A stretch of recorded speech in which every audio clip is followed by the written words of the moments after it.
kami dari kelas 4A Akuntansi Syariah, kelompok 1 yang beranggotakan saya sendiri Safinatul Jannah, NIM 1952210212.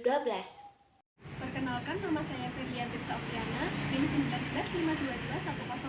19522129, kelas 4A Akuntansi Syariah. Saya Kurnia Wulandari, NIM 19522133. Di sini, kami akan menjelaskan hasil diskusi kami mengenai soal dari buku Praktikum Akuntansi Keuangan Lanjutan 1, karya Taufik Hidayat, pada bab 2 tentang investasi pada instrumen ekuitas halaman 8.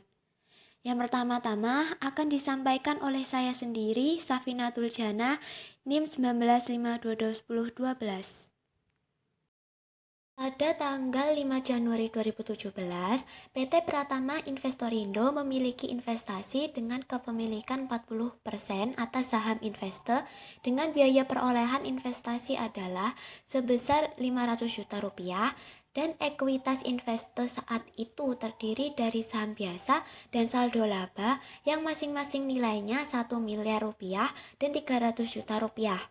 Selama tahun 2017, Investe membagikan dividen pada tanggal 1 April sebesar Rp60 juta dan melaporkan laba neto sebesar Rp150 juta.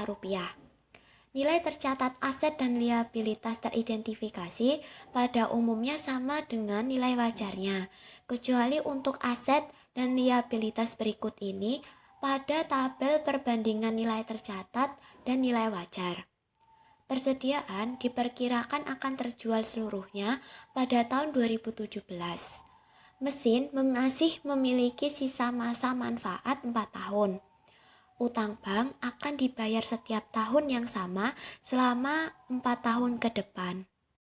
Pada tabel perbandingan nilai tercatat dan nilai wajar, akun persediaan nilai tercatatnya adalah 190 juta dan nilai wajarnya Rp215 juta.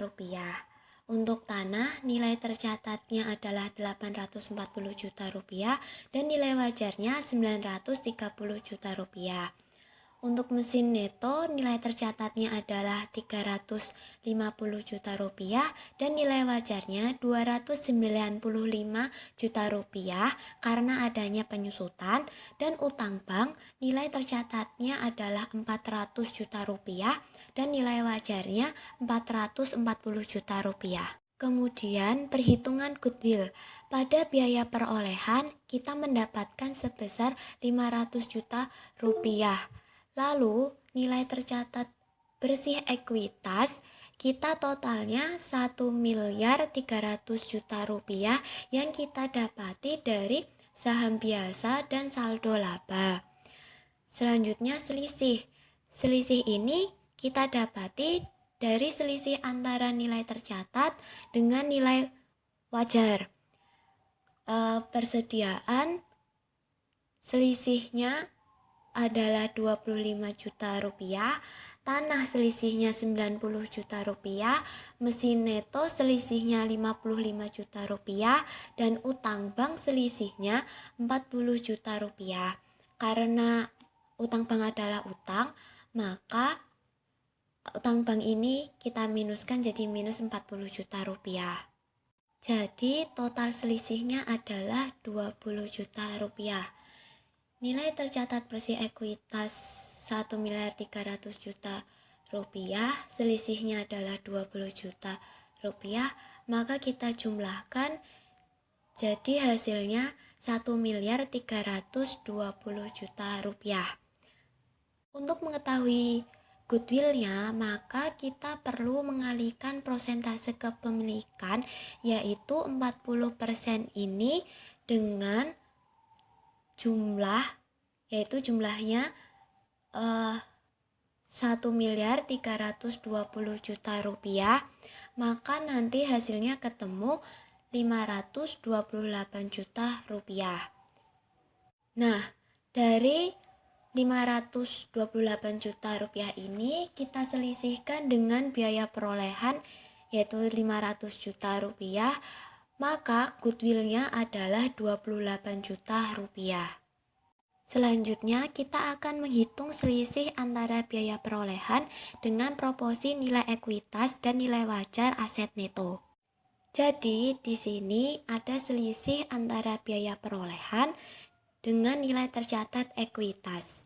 Biaya perolehan kita mendapatkan sebesar 500 juta rupiah dan nilai tercatat ekuitas adalah 1 miliar dan 300 juta yang berasal dari saham biasa dan saldo laba. Sedangkan untuk 40% ini kita dapati dari kepemilikan kita. Maka biaya perolehan 500 juta kita selisihkan dengan nilai tercatat ekuitas 520 juta, maka selisihnya adalah 20 juta. Selanjutnya 20 juta itu kita taruhkan di sini sebagai selisihnya.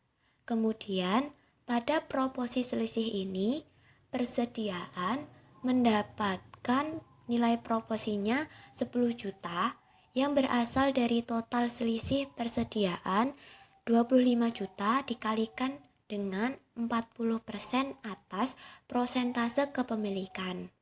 Tanah total selisihnya adalah 90 juta, maka 40%-nya adalah 36 juta. Mesin neto selisihnya 55 juta, maka 40%-nya adalah 22 juta. Utang bank selisihnya 40 juta, maka 40%-nya adalah 16 juta. Kalau semua ini kita jumlahkan, lalu kita selisihkan dengan 20 juta yang berasal dari selisih ini, maka kita akan ketemu angka 28 juta ini. Ternyata hasilnya sama dengan perhitungan goodwill-nya. Nah, kita bisa tahu angka amortisasinya. Karena di sini tadi persediaan dijelaskan bahwa akan dijual pada tahun ini yaitu 2017, maka persediaan kita hilangkan, kita jadikan 0, maka kita minuskan yang ada pada proporsi selisih jadi minus 10 juta pada amortisasinya. Untuk tanah, karena tidak ada amortisasi, maka hasilnya 0. Untuk mesin, pada proporsi selisih adalah 22 juta. Nah, di sini terdapat informasi bahwa mesin memiliki sisa manfaat 4 tahun. Maka 22 juta itu kita alokasikan ke 4 tahun, maka ketemunya hasil amortisasi adalah 5.500.000. Untuk utang bank, pada proporsi selisihnya adalah 16 juta. Terdapat informasi bahwa utang bank akan dibayarkan setiap tahun dalam jumlah yang sama selama 4 tahun ke depan. Maka 16 juta ini akan kita bagikan dengan 4 tahun tersebut, maka hasilnya untuk amortisasi adalah 4 juta. Dan untuk goodwill, karena tidak ada amortisasi, maka hasilnya 0.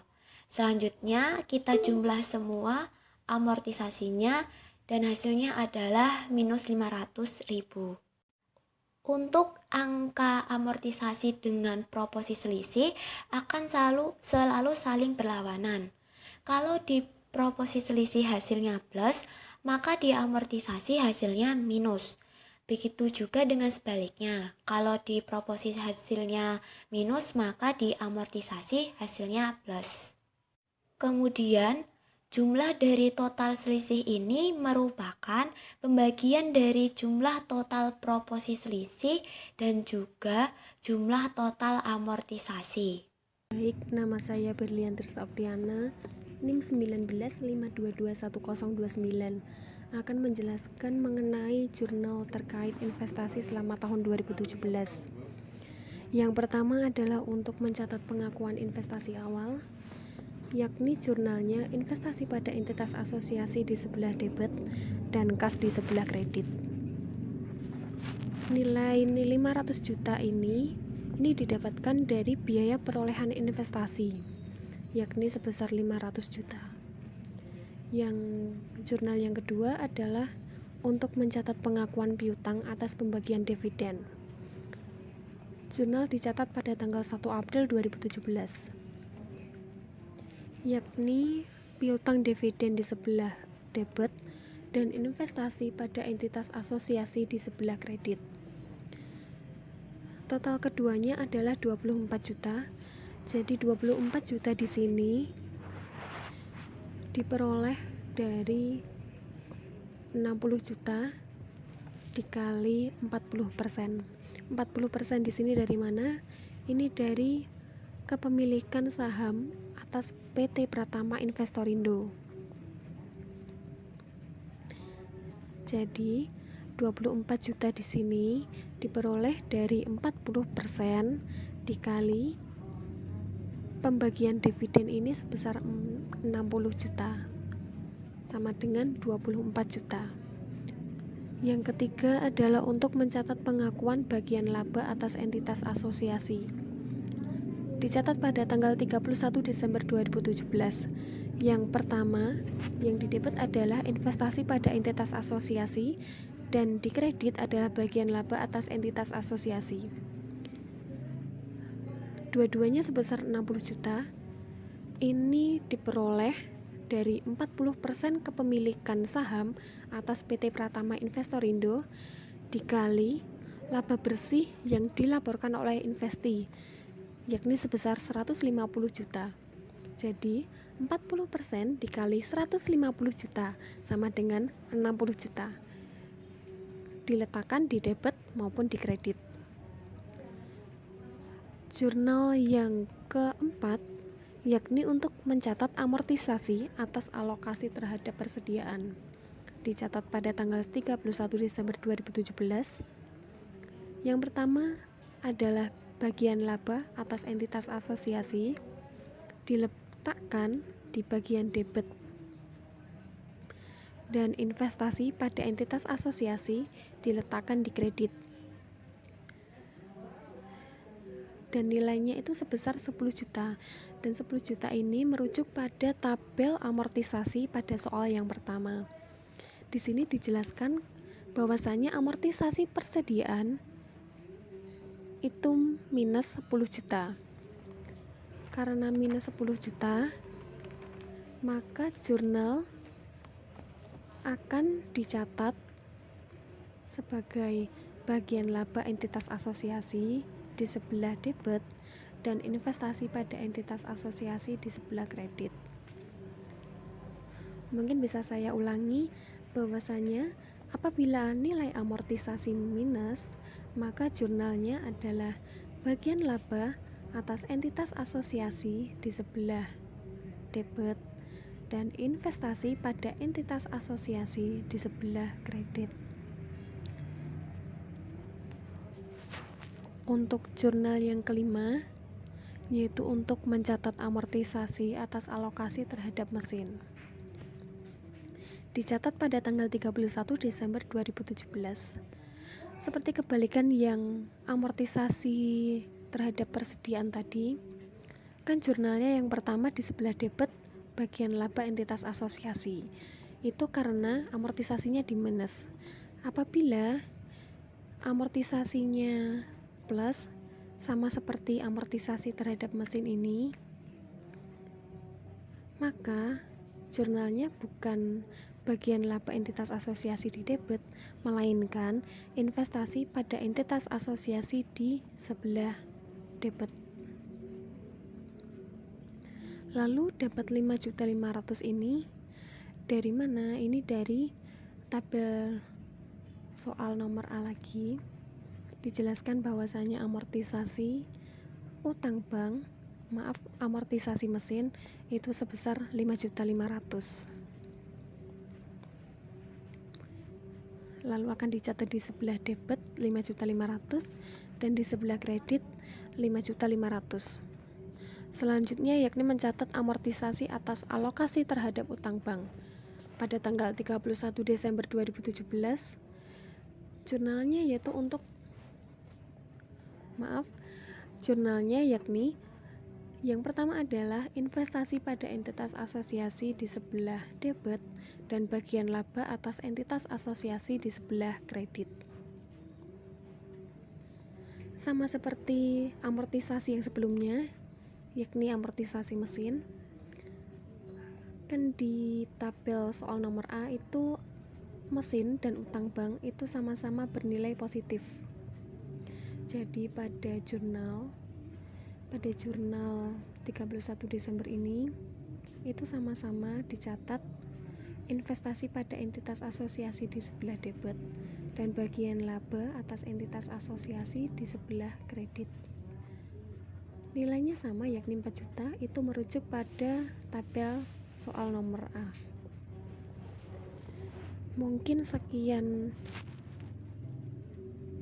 penjelasan dari saya, akan dilanjutkan oleh teman saya yaitu Kurnia Wulandari. Sekian. Selanjutnya, yaitu soal yang C, hitunglah nilai tercatat investasi pada akhir tahun 2017 dan saldo bagian laba atas entitas asosiasi yang diakui tahun 2017. Yang pertama yaitu menghitung nilai tercatat investasi pada akhir tahun 2017. Akun-akunnya meliputi perolehan sebesar 500 juta. Perolehan ini berasal dari investasi pada entitas asosiasi. Selanjutnya dividen senilai minus 24 juta. Ini hasilnya minus karena pada jurnal investasi pada entitas asosiasi berada di kredit, maka hasil di buku besarnya minus. Selanjutnya laba bersih senilai 60 juta. Amortisasi persediaan senilai minus 10 juta. Amortisasi mesin senilai 5.500.000, amortisasi utang bank senilai 4 juta, kemudian diperoleh hasil akhirnya 535.500.000. Catatannya, apabila nilai entitas asosiasi berada di debit, maka hasil akan tetap positif. Begitu juga sebaliknya. Selanjutnya yaitu menghitung saldo bagian laba atas entitas asosiasi yang diakui pada tahun 2017. Akun-akunnya meliputi laba bersih entitas asosiasi senilai 60 juta, amortisasi persediaan senilai minus 10 juta, amortisasi mesin senilai 5.500.000, amortisasi utang bank senilai 4 juta, kemudian diperoleh saldo akhir 59.500.000.